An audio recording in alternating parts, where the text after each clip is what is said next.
Excellencies, ladies and gentlemen, welcome to Asian Vision Dialogue.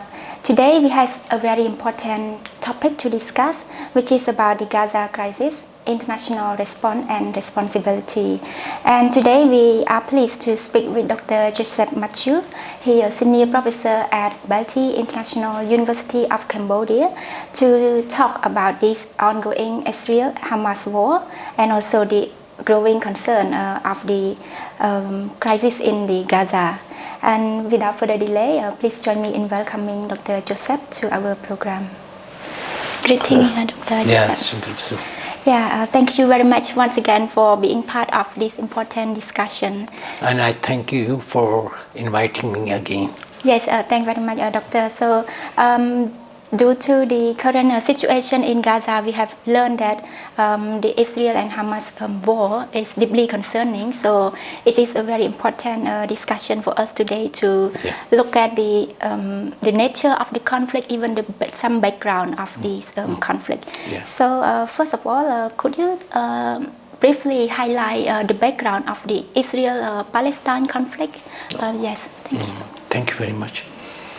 Actually, the conflict between Israel and Palestinian, what we call Christian, is a biblical. And what is the root cause of this conflict? We have to go back few thousand years. Actually, the founder of Jewish religion, or patriarch of the Jewish religion, Abraham, Isaac, and Jacob, they migrated to this land in the 17th century BC. So if you calculate 17th century BC to 2000, it's around 3,700 years. So they migrated to this land. That time this land was called Canaan. They settled there and they developed this land. Now after that land was developed, and then they occupy this whole area, which is Gaza Strip, West Bank, and today Israel. But before they came there, the people were living there. They were Canaanites, or they were called Palestinian. So if you read the Old Testament of the Bible, they are talking about the conflict between the Jewish and Palestinian. And it's defined very clearly about it. And Hollywood also made a lot of movie on this conflict between the Israel and the Palestinian. If you heard the name movie Samson Delilah and David and Goliath. So they make a lot of movie on this, because this conflict is well known to the Christian community and the people who understand the Bible. So after that, in the 1000 BC, the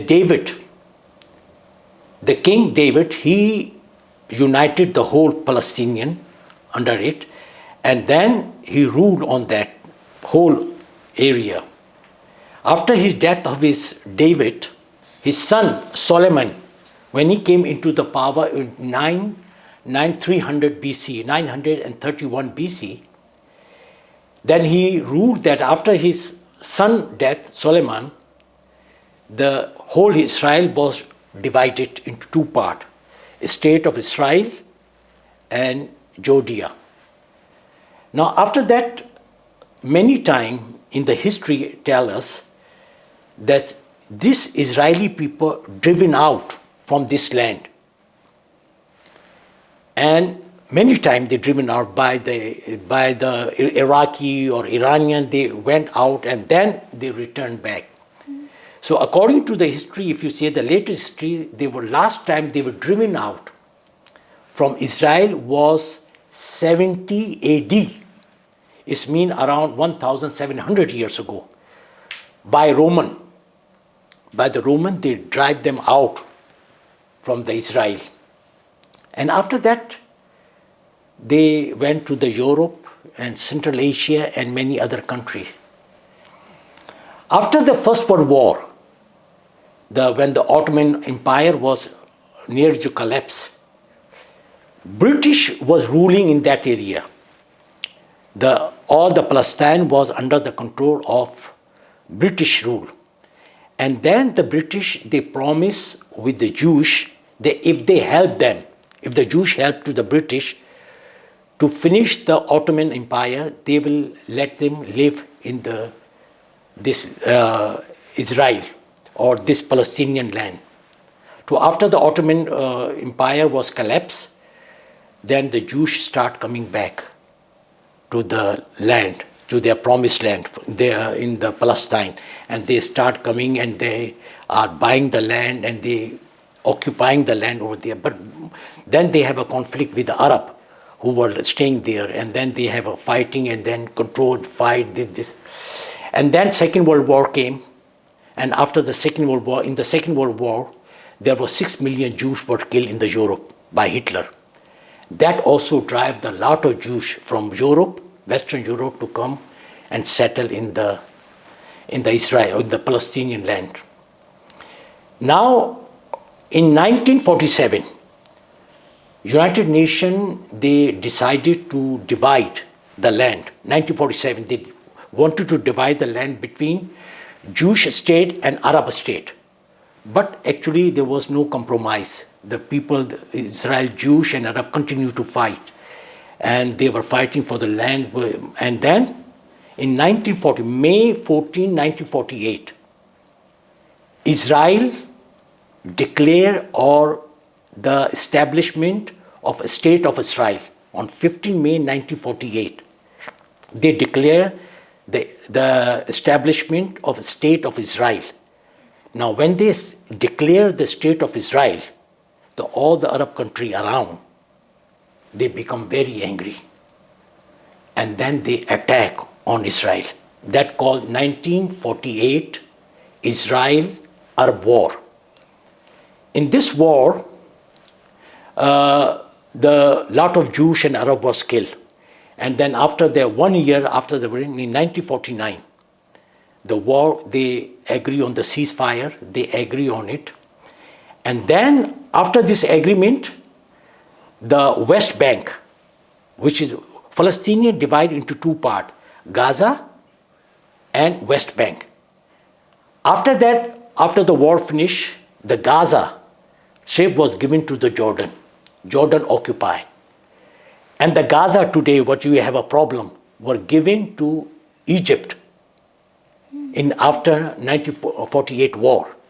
Now, and that time, the Palestinians then again become homeless because they have no home. Because they both were, one controlled by Jordan, other controlled by Syria. And then from both sides, the Palestinians were driven out. Over 1 million Palestinians become homeless. Now they were struggling to fight, so Palestinians, they went some in the Jordan, some they went into the Egypt, some they completely displaced. In 1967, again, because the war was not finished, in 1967, it's called the Six-Day War between between the Israel and the three Arab states, Egypt, Jordan, and Syria.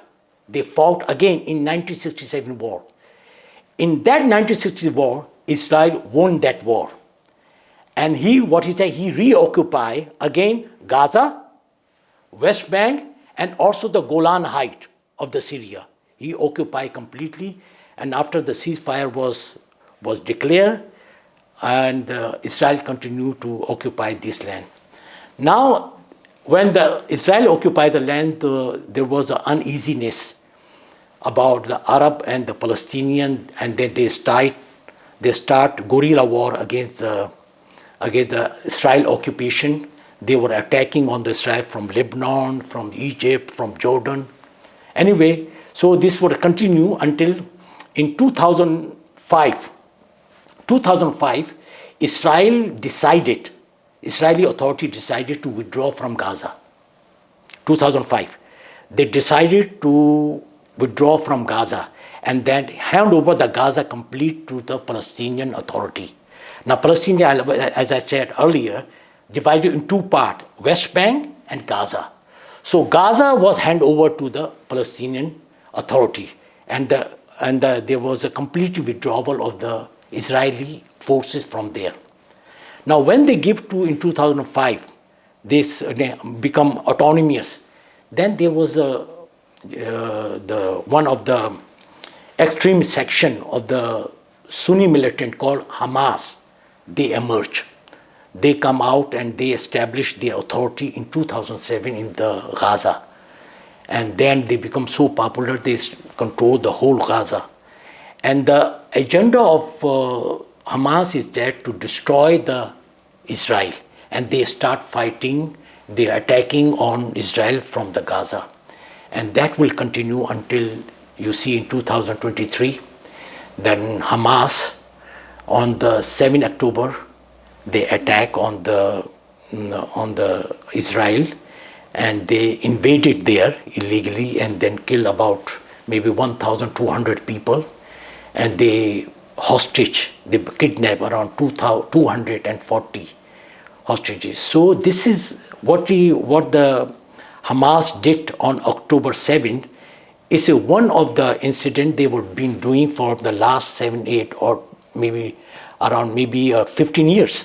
So they were continue to fighting since 2007 up to 2023. They were continue to attacking on them, and 7 October is one of those attacks in which they were invaded completely, and then they killed around maybe 1,200 civilian, and they kidnapped around 240 Israeli and brought back to this. So this is a brief background of this conflict. All right. Thank you very much, Doctor, for your very comprehensive response. It is very significant and very interesting to learn about the historical background of this conflict. As we have learned that the conflict, some said that because of the religious reason, some said that because of other reasons. So can you tell us what is exactly the nature of this conflict? This very important question, because there are many people, they do not understand why they are fighting. There are some school of thought, even in Cambodia, they say it's a religious war between the Muslim and Jewish. And some people say, oh no, it's not Muslim, but it's between the Jewish and Arab. No. Actually, it is basically it's neither religious war, nor it is ethnic war. It is absolutely conflict of land. Both sides are fighting for controlling of the land. And this land they call the Jewish believe this is a promised land, holy land, God has given them through their father Abraham. This is their belief. And Palestinians believe we are the native. We are the native of this land. We have a right to live. So Jewish belief is this, the God has given this promised land to the Jews through the Abraham. You know, in the beginning I told you. But the Palestinians say we are the native of this land. We have more ownership. So that is a conflict. So one side is they claim it's a promised land God has given to them, and other side say we are native to this land. So they are fighting both on the land, and this is just a conflict of the land. And there are both sides. I tell you, on the Palestinian side and then the Israeli side, there are some extremists, people who are always provoking and giving sort of a statement that can hurt to the other party, from Israel to the Hamas or to the Palestinian. Sometimes some Palestinian leader, they issuing some statement or speaking that hurt to the Israeli. In this way, they keep fighting with each other. But the conflict is neither religious nor ethnic. It's absolutely conflict of the land. Who owns this land? That's it. Thank you, Doctor. We have another question when we're talking about the impacts of the war. So what is the geopolitical, economic, social, cultural impact of the particular war in Asia, in particularly and globally in general?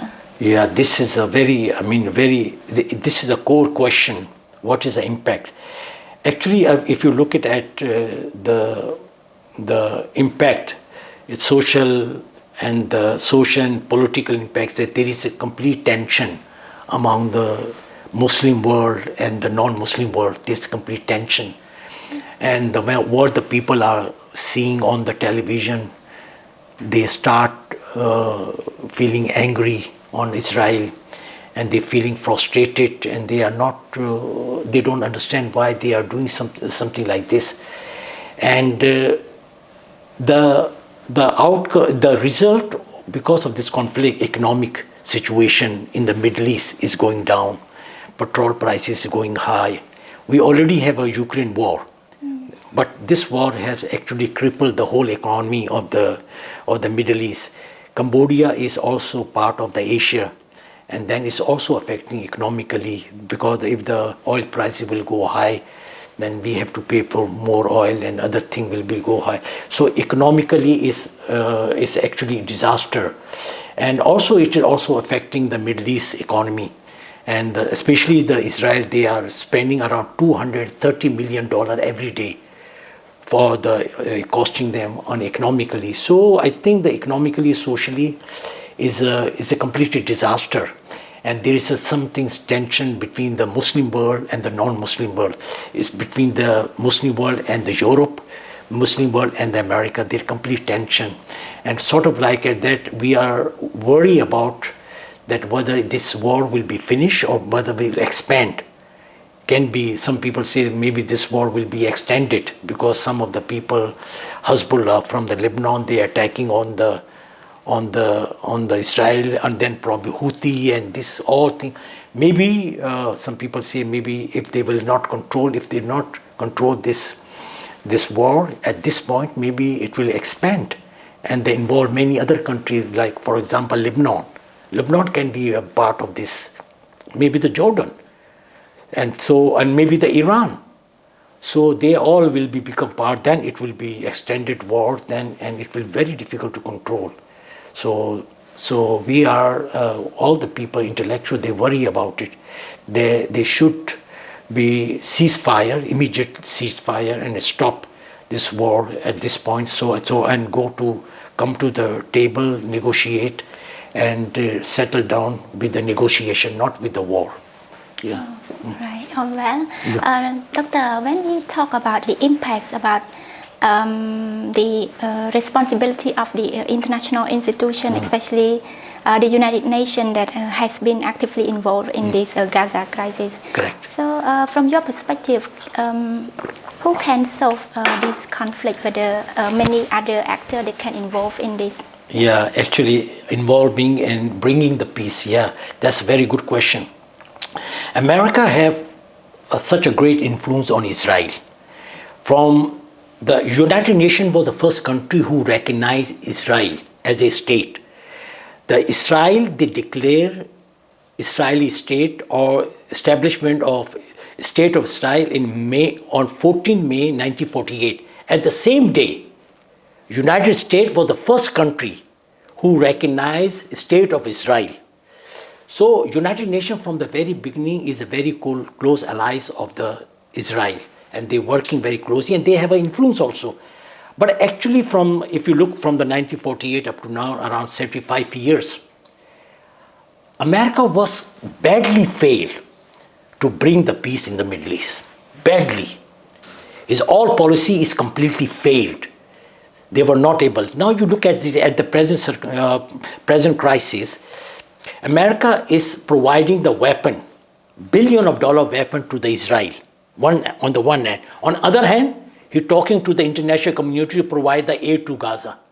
Now, how come you settle this kind of conflict? One side you are providing the ammunition and the ordnance to bomb on the Gaza, and other side you are talking to the United Nations to provide the aid to the Gazan people. I mean, it makes no sense at all. It's like it's playing with the life of the people. In the last 75 years, America was completely failed to bring the peace in the Middle East. Comparing to the American policy, look at the China. China have just start approaching to the Middle Eastern country, and they are approaching and they're working with the Middle Eastern country. And now you say in the March 10th, China was successful to bring the peace between the Saudi Arabia and Iran. They were the big, they were superpower of the Middle Eastern country, and they were both, as I told you in the beginning, it's not the country, it's a sect. Iran represents the Shia sect, and the Saudi Arabia represents the Sunni sect. So, and this conflict was 1400 years old. And then because of the interference of the China, they brought them, and on the March 10, we all see that both countries reconciled, and they agreed to open the embassy, and they restored their diplomatic relation. Now, about last weekend, the president of Iran was in the Saudi Arabia, and this was the visit after the 11 years. So where the America was failed, China has been succeed in the Middle East. Now the question is why China is succeed? Because China has a policy and a strategy. Number one, non-interference in the internal affair of the other country, completely. China never interfere into the internal affair of other country. Number one, coexisting, want to live together, peace, prosperity. China work for the development. Like for example, China have initiative BRI, a global security initiative, global development, global civilization initiative. Now these all initiatives have a one purpose, to bringing the world together, making the world multilateral, polarizing the world, making a multilateral, and taking away from unilateralism. And the war, that is a policy of the China.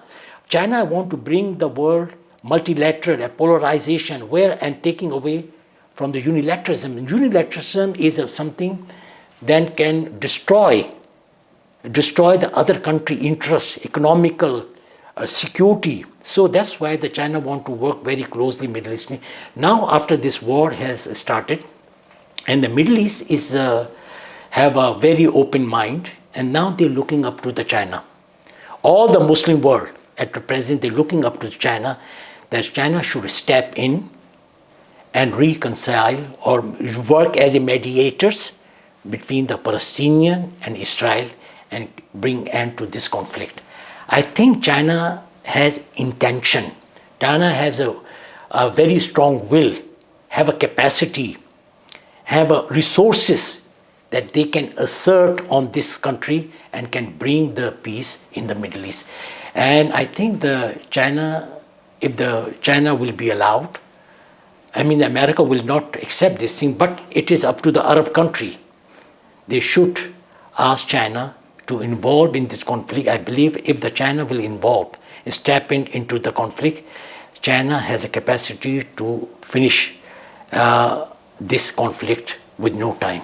Yes.